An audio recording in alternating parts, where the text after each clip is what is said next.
지금은 찾아보기가 어렵지만 저희가 어릴 때는 환영 퍼레이드를 하는 이벤트가 종종 자주 있었습니다. 큰 체육 행사에서 우승하고 돌아와도 퍼레이드를 했고요. 특별히 외국 대통령이 방문을 해도 아주 큰 퍼레이드를 했고, 또는 한국 대통령이 어디를 갔다 오거나 방문을 하면 또 온 국민들이 나와서 그 퍼레이드를 환영했습니다. 물론 학생들은 그 퍼레이드를 맞아 준비하기 위해서 또 준비도 하고 동원되고 해서 불평도 있었지만, 구경하는 사람들에게는 그 퍼레이드가 큰 구경거리기도 했습니다. 어떤 면에서 이런 퍼레이드는 단순히 20세기에만 있었던 것이 아니라 역사를 보면 고대 시대에도, 로마 시대에도 있었던, 역사적으로 사람들이 어떤 것, 자기보다 훨씬 크고 위대한 존재가 방문할 때 그것을 환영하기 위해서 많은 사람들이 동원돼서 이루어지는 행사가 그런 환영 퍼레이드였습니다. 이런 일반적인 퍼레이드와는 조금 다르지만 조선시대에도 왕의 행진이 있었고 그것을 맞이하는 사람들의 모습이 등장합니다. 그런데 오늘날의 이 퍼레이드와는 좀 다르게 조선시대에 왕의 행차가 있으면 백성들은 왕의 행차 퍼레이드를 눈을 들고 볼 수가 없었습니다. 그럼 어떻게 맞이했을까요? 기억나시나요? 왕이 동네에 임하면 백성들은 어떻게 합니까? 땅에 납작 엎드립니다. 감히 고개를 들지 못합니다. 왕의 행차, 그 퍼레이드가 다 지나갈 때까지 사람들은 엎드려 있습니다. 이유가 크게 두 가지죠. 왕은 너무나 크고 귀하고 높으신 분이기 때문에 경외를 표하기 위해서 백성들이 엎드리는 것이고, 또 한편으로는 고개를 들었다가 걸리면 벌을 받기 때문에 무서워서 고개를 떨구는 것도 있습니다. 곰곰이 생각해보면 고대의 왕이나 이 높은 사람이 등장할 때도 이렇게 납작 엎드리고 경외를 표했는데, 과연 우리의 하나님이 우리 앞에 임재하시면 우리는 과연 어떤 모습으로 그분을 맞이하게 될까요? 오늘 본문에 우리는 하나님의 임재의 모습을 보게 됩니다. 그리고 그 임재의 모습에 대해서 하나님이 주시는 명령이 있고 또 하나님이 행하시는 장면이 있습니다.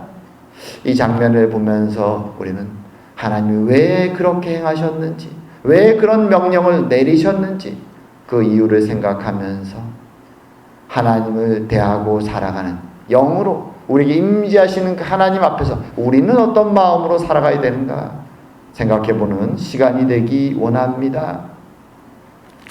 자, 오늘은 이게 지난주에서 언약을 체결하는 장면입니다. 언약의 두 당사자로 하나님과 이스라엘 백성이 등장합니다. 그리고 그 언약을 준비하기 위해서 오늘 모세가 열심히 시내의 산을 오르락 내리락 합니다. 얼핏 본문을 보면 우리는 하나님이 있는 시내 산이 마치 높이 한 100m쯤 되는 낮은 산이라서 모세가 이렇게 후딱 올라갔다가 또 금방 내려와서 백성들과 대화를 하나보다라고 생각할 수 있지만, 실제로 시내 산은 굉장히 높은 산입니다. 해발 고도가 2000m가 넘습니다. 한국에서 제일 높은 백두산은 만한 거의 그런 높이의 산이죠. 그래서 오늘날도 그곳에 가면 어느 정도 고지까지는 차로 가고 거기서부터 3시간을 계속해서 올라야지 이 시내산의 정상에 오를 수 있습니다. 물론 오늘날 사람들이 시내산, 흔히 모세의 산이라고 부르는 그곳이 정말로 모세가 올랐던 산인지는 알 수 없지만 비슷한 산이라고 생각될 때 백성을 대표해서 하나님을 만나러 가는 그 길이 결코 쉬운 길이 아니었음은 알게 됩니다. 모세는 그런 수고를 감당하면서 하나님과 백성 사이의 중보자로서 이 사역을 지금 진행하고 있는 것입니다. 황량한 광야에 높이 솟아있는 산 꼭대기까지 힘들게 땀을 흘리며 걸어가는 80세의 모세를 한번 생각해 보시기 바랍니다. 중보의 직분이라는 것은 만만하지 않죠. 쉽지 않습니다. 하나님을 대면하는 것은 결코 쉽지 않습니다. 하지만 그 일이 중요하기 때문에 오늘 모세는 그 신의 산을 굉장히 여러 번 오르락 내리락 합니다.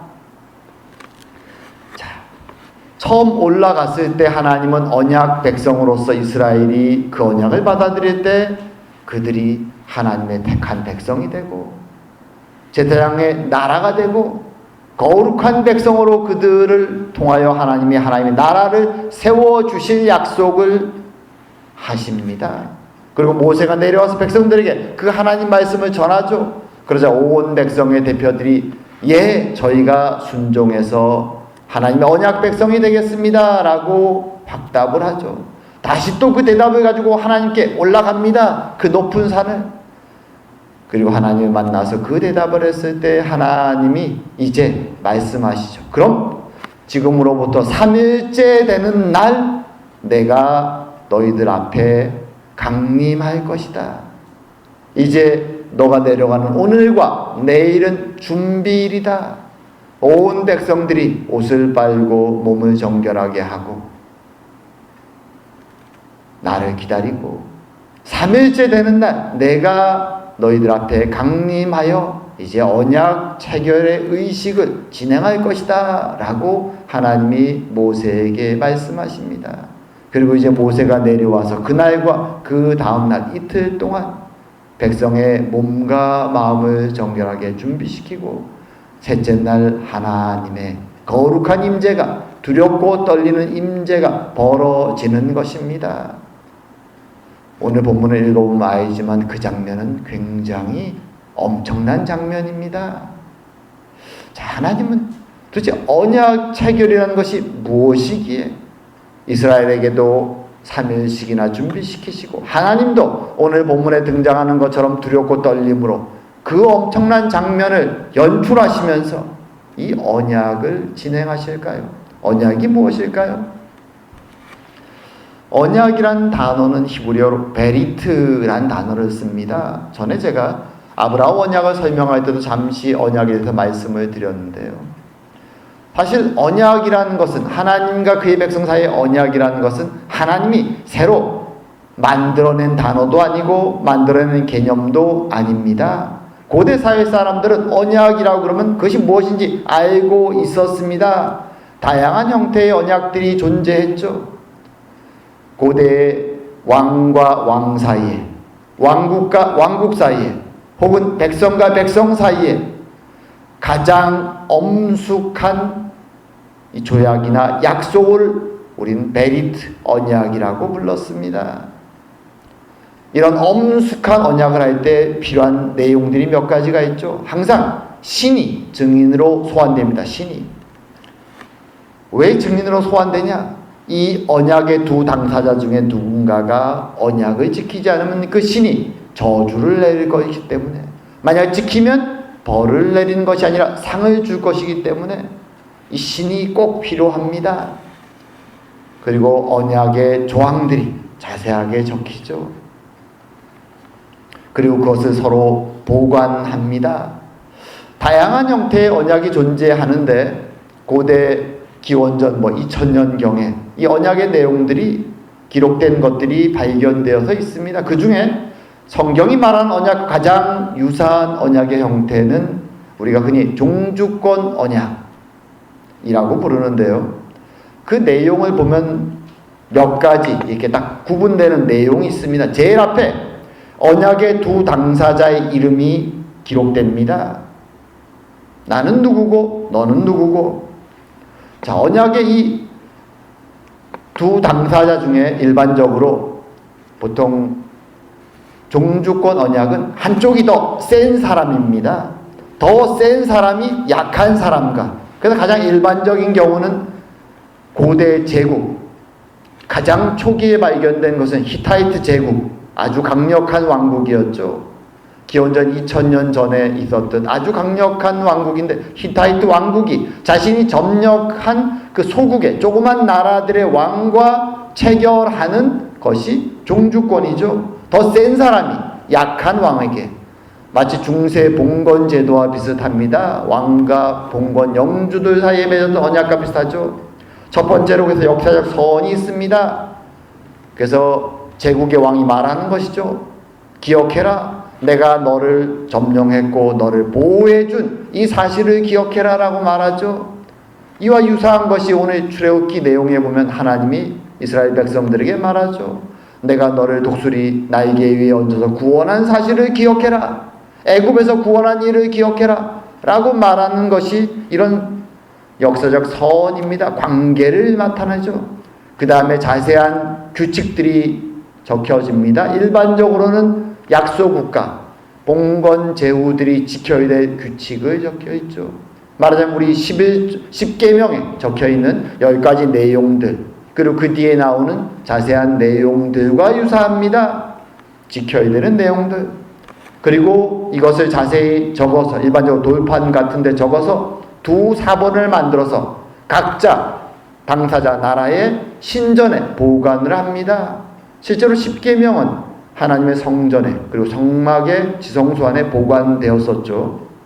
그리고 그것을 때때마다 들어서 백성들이나 사람들 앞에서 낭독을 해야 됩니다. 그것이 규칙이죠. 그리고 마지막에는 축복과 저주의 내용들이 기록됩니다. 만약 이 내용들을 잘 지키면 복이 내릴 것이고 지키지 않으면 벌이 내릴 것이다 라는 내용들이 이 조약의 내용입니다. 하나님은 이스라엘 사람들, 고대 사람들이 잘 알고 있는 조약이라는, 커버넌트라는 이 타이틀을 가지고 와서 이스라엘 사람들에게 설명하는 것이죠. 사실 눈에 보이지 않는 하나님과 세상을 살아가는 백성들 사이에 조약을 맺는다는 것이 약간 좀 이상해 보입니다. 하지만 그럼에도 불구하고 하나님은 그들이 잘 알고 있는 조약이라는 이 타이틀, 언약이라고 이름 붙은 이 타이틀을 가지고 와서 그들에게 설명을 하는 것이죠. 너희들 커버넌트가 언약이 뭔지 알고 있지? 내가 이 언약을 너희들과 체결할 것이다 라고 말씀해 주시는 것이죠. 그래서 하나님과 그들의 사이의 관계가 얼마나 엄중하고 결코 끊을 수 없는 관계인지를 설명하기 원하시는 것입니다. 자, 그래서 이 언약의 내용들이 주어졌을 때 오늘 내용을 잘 보게 되면 이제 우리가 한 가지 깨닫게 되는 것은 무엇인가? 일반적으로 지금 오늘 본문에 만들어진 언약을 우리는 모세 언약이라고 합니다. 하지만 이 언약이 처음 만들어진 것이 결코 아니죠. 하나님이 모세를 처음 만났을 때 출애굽기 6장에서 하나님 그렇게 말씀하십니다. 가나안 땅 곧 그들이 거류하는 땅을 그들에게 주기로 그들과 언약하였더니, 이 언약은 아브라함과의 언약을 말하는 것이죠. 이제 애굽 사람이 종으로 삼은 이스라엘 자손의 신음소리를 내가 듣고 나의 언약을 기억하노라. 출애굽의 구원이 바로 이 언약, 아브라함과 맺었던 아브라함 자손들을 가나안 땅의 큰 나라의 백성으로 삼겠다라고 말씀하신 그 약속 때문에 내가 지금 너희들을 출애굽시켰고 시내산 앞에까지 데리고 왔다고 말씀하시는 것입니다. 말하자면 모세와의 지금 10계명이 들어가는 이 디테일한 자세하고 항목이 많은 내용들은 아브라함과 맺었던 언약을 이제 백성이 많아지고 규모가 커졌기 때문에 더 자세하게 맺는 것일 뿐이지 실제는 동일한 언약이라고 말합니다. 그런데 이 언약을 체결하는 내용에 있어서 하나님이 의식에 있어서 오늘 본문에 등장하는 것처럼 굉장히 특이한 방식으로 이스라엘과 언약 체결 의식을 진행합니다. 이스라엘 쪽에서는 이틀 동안 몸과 마음을 정결하게 가다듬으라고 말합니다. 옷도 다 빨아야 됩니다. 부부 사이에도 관계를 하지 말아야 됩니다. 이것은 이틀 동안 하나님을 만날 마음의 준비를 하라는 것이죠. 자, 그리고 다른 한쪽으로 하나님은 3일째가 되었을 때 어떤 모습으로 이스라엘 앞에 나타나십니까? 그날이 되자 이제 약속한 나팔 소리가 울려 퍼지기 시작합니다. 하나님은 이 나팔 소리가 울려 퍼지기 전까지 이스라엘 백성들에게 산 근처에도 접근하지 말라고, 접근하면 죽을 것이란 아주 엄중한 경고를 내렸죠. 드디어 나팔 소리가 들립니다. 모세가 이스라엘 백성들을 다 데리고 캠프 쳤던 그 천막 밖으로 산자락 밑으로 다 데리고 집합을 합니다. 하나님을 만나러 온 것이죠. 산 위에는 천둥과 번개가 칩니다. 짙은 구름이 가득 찹니다. 나팔 소리가 점점점 커져갑니다. 이스라엘 백성이 부는 나팔의 소리가 아닙니다. 산 속에서 나팔 소리가 들리는 것이죠. 그리고 그 짙은 구름 속에 빨간 불이 붙어 있습니다. 하나님이 임재하시는 것이죠. 그리고 나팔 소리와 함께 산이 흔들립니다. 그 앞에 서 있던 이스라엘 사람들은 큰 두려움을 느낍니다. 그리고 이제 모세가 하나님 앞에 나가서 자신들이 다 모였음을 말하자 하나님이 그들에게 하나님의 음성을 외치시며 하나님의 언약의 내용들을, 아마도 우리 본문에 있는 십계명의 내용들을 선포하시는 것입니다. 자, 이 장면이 어떨까요? 우리가 만약 그 자리에 서서 이 장면을 목격했다면 어떤 느낌이 들까요? 정말 두렵고 떨리는 하나님의 모습입니다. 어떤 학자들은 오늘 이 본문을 보면서 그렇게 얘기하는 사람도 있습니다. 아니, 어떻게 산이 떨리지? 어떻게 불과 구름이 가득 차지? 곰곰이 생각하다 그 사람들은 생각하죠. 야, 이거는 화산이 터졌나 보다. 화산이. 왜냐하면 인간적으로는 도저히 설명할 방법이 없으니까 이 자유주의 학자들은 생각을 하는 것이죠. 아마도 그 산 위에 화산이 터졌나 보다. 하지만 성경을 많이 읽어본 사람은 알고 있습니다. 이것은 화산이 터진 것이 아니라 하나님이 임재하셨음을 나타내는, 성경에서 하나님이 그것을 드러내는 독특한 모습이라는 것을 말이죠. 하나님이 아브라함과 언약을 체결할 때도 하나님 불 가운데서 횃불의 모양으로 등장하셨죠. 그리고 모세를 만날 때도 떨기나무에 불처럼 임하셨습니다. 성막이 다 완성되었을 때 하나님은 짙은 구름과 영광으로 그 성막 위에 임재하셨죠. 그리고 이스라엘 백성들을 구름 기둥과 불 기둥으로 인도하십니다. 솔로몬 성전이 다 완공되어서 하나님께 올릴 때에도 하나님은 번제단 위에 불로 떨어지셨고, 그리고 그 성전 위에 짙은 구름으로 가득 영광 속에 임재하셨다고 성경은 말합니다.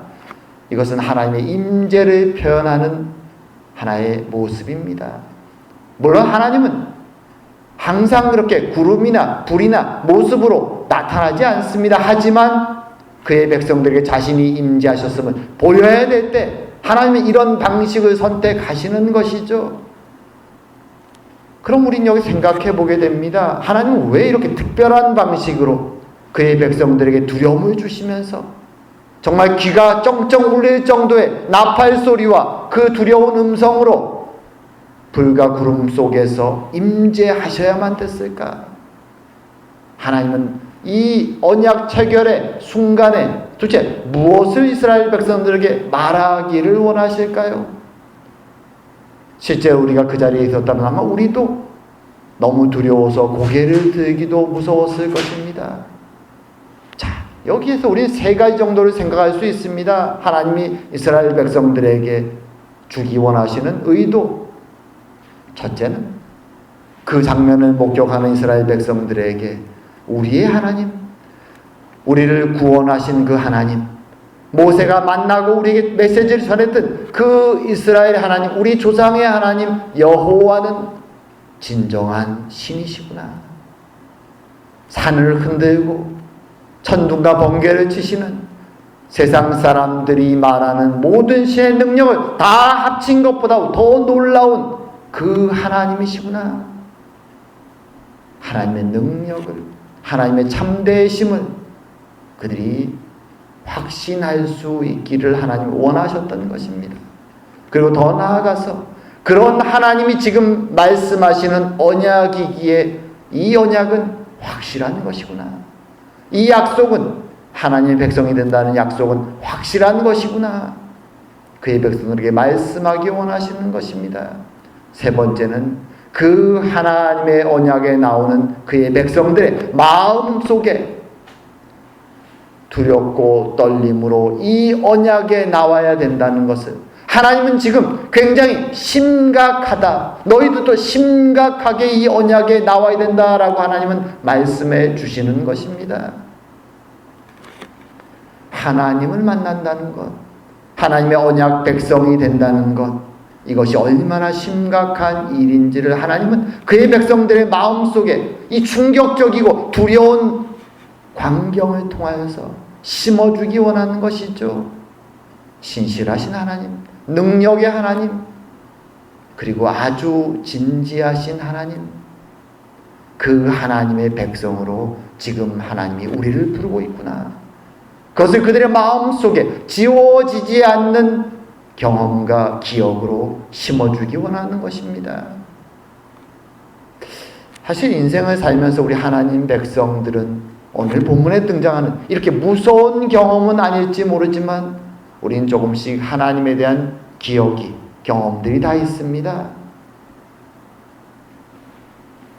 어떤 면에서는 잊어지지 않는 하나님에 대한 기억, 여러분 어떤 기억들을 가지고 계십니까?